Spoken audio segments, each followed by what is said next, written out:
혼자 사는 중년 남성을 위한 풍수적 조언. 서울 외곽의 한 오래된 빌라, 회색빛 벽지, 낮은 천장, 그리고 바람이 스칠 때마다 흔들리는 낡은 커튼. 그곳에 사는 중년 남성. 강민호는 52세, 10여 년 전 이혼 후 사람과의 인연을 끊은 채 혼자 살고 있다. 그의 집은 마치 시간이 멈춘 듯 조용했다. 식탁 위엔 늘 찬밥이 놓여 있었고 거실에는 켜진 적 없는 텔레비전이 먼지에 덮여 있었다. 그러던 어느 날 밤, 민호는 이상한 꿈을 꿨다. 꿈속에서 낡은 거울 앞에 선 자신은 젊었고 옷차림도 단정했다. 거울 너머로 희미하게 보이는 그림자 하나. 그 그림자는 낮게 속삭였다. 너의 집은 너의 운을 삼키고 있다. 깜짝 놀라 깨어난 민호는 숨을 헐떡이며 벽시계를 바라봤다. 3시 33분, 3번의 3. 그가 예전부터 꺼려하던 숫자 조합이었다. 다음 달 그는 퇴근길에 우연히 작은 풍수 책방을 지나게 된다. 책방 창가에 붙은 문구가 그를 멈춰 세운다. 혼자의 집, 혼자의 운명으로 남을 것인가. 민호는 무언가에 이끌리듯 문을 열고 들어갔다. 그곳엔 희고 긴 머리를 가진 노부인이 앉아 있었다. 그녀는 그를 보자마자 말했다. 당신 집엔 너무 많은 정체된 기운이 머물고 있어요. 그게 당신의 운을 틀어막고 있지요. 민호는 그 말을 듣고 의심도 하지 않은 채 털썩 자리에 앉았다. 그리고 그녀가 건넨 한마디. 당신은 거울을 등지고 자고 있지요. 그 말에 그는 숨이 멎을 듯 놀랐다. 어떻게 알았을까? 그 누구에게도 말한 적 없는 사소한 습관. 그의 침실엔 벽장에 부착된 거울이 있었고 침대는 그 등진 방향으로 놓여 있었다. 그녀는 조용히 덧붙였다. 혼자 사는 남자의 집일수록 작은 배치 하나가 운명을 바꿉니다. 거울은 기운을 반사합니다. 그 기운이 자신에게 되돌아오지 않으면 삶은 고요한. 민호는 오랜만에 자신이 살아있다는 느낌을 받았다. 그날 이후 그는 집안을 다시 보기 시작한다. 하지만 그가 몰랐던 사실 하나. 그 집엔 단순히 나쁜 기운만 있는 것이 아니었다. 어딘가 누군가의 흔적이 남아있었다.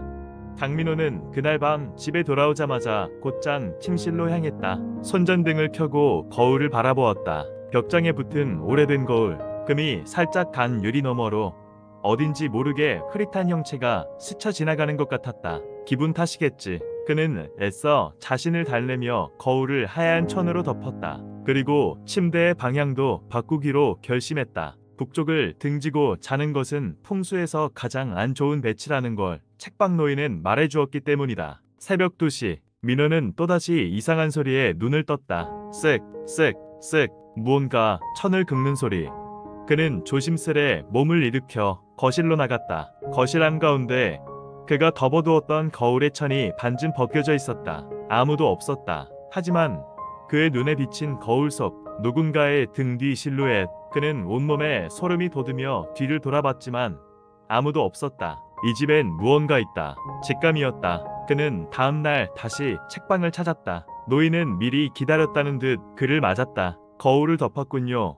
하지만 그건 시작일 뿐이에요. 그게 무슨 말씀이시죠? 노인은 민호에게 오래된 지도를 꺼내 보여줬다. 당신 집의 구조를 보세요. 거울이 있는 북쪽, 그리고 부엌의 위치.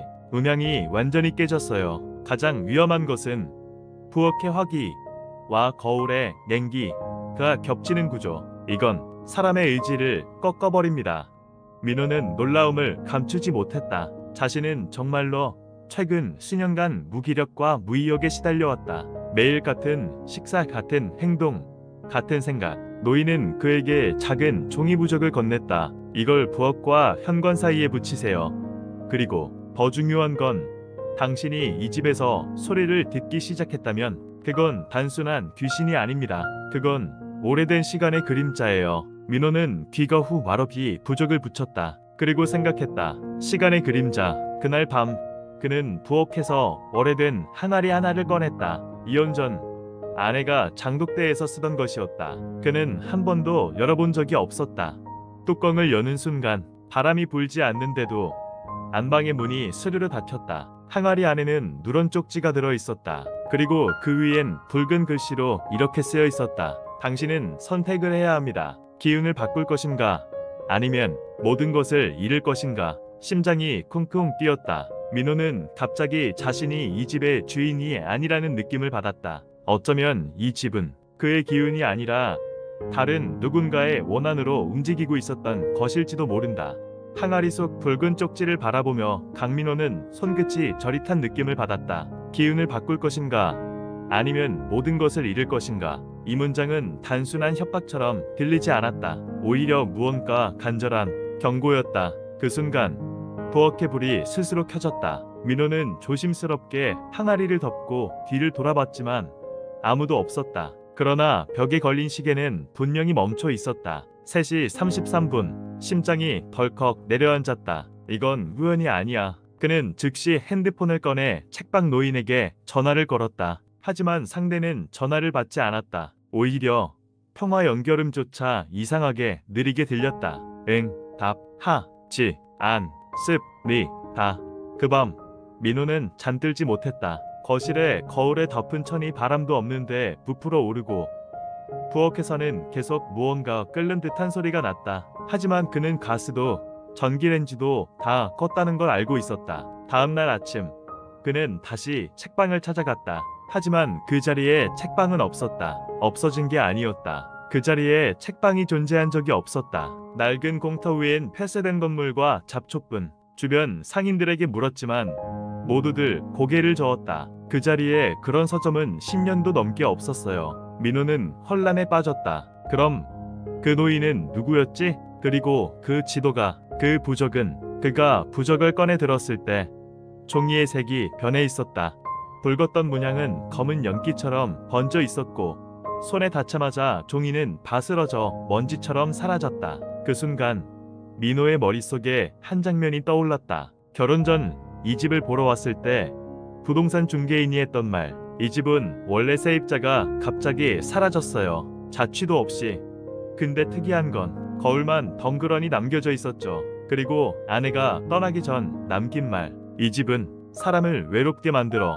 나도 나 자신을 잃어버리는 것 같아. 모든 퍼즐이 맞춰지고 있었다. 이 집엔 기운이 정체되어 있었고 그 기운은 혼자 사는 중년 남성을 삼킨다. 바로 그 패턴. 외로움, 무기력, 기억의 흐림, 그리고 실종. 강민호는 이제 더 이상 무언가가 있다는 걸 부정할 수 없었다. 그리고 자신이 바로 그 다음이라는 사실도 그는 결심했다.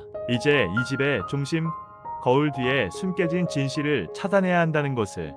밤이 다시 찾아왔다.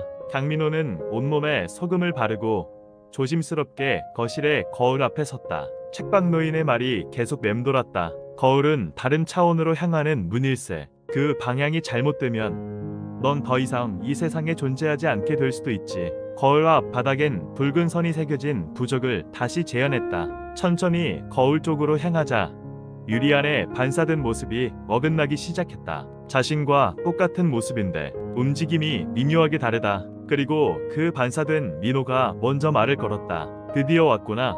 넌 나를 대신해야 해. 그래야 너는 살아남을 수 있어. 그 순간 민호는 몸이 마치 끌려가듯 거울 안으로 당겨졌다. 주변의 기운은 찬란히 빛나며 회오리를 일으켰고 공간은 두 개로 분열되었다. 현실과 반영.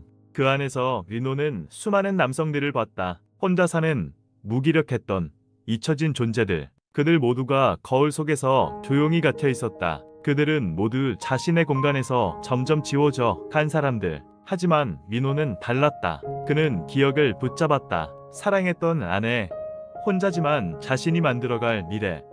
그리고 그가 이제껏 모른 채 지나쳐왔던 기운의 흐름.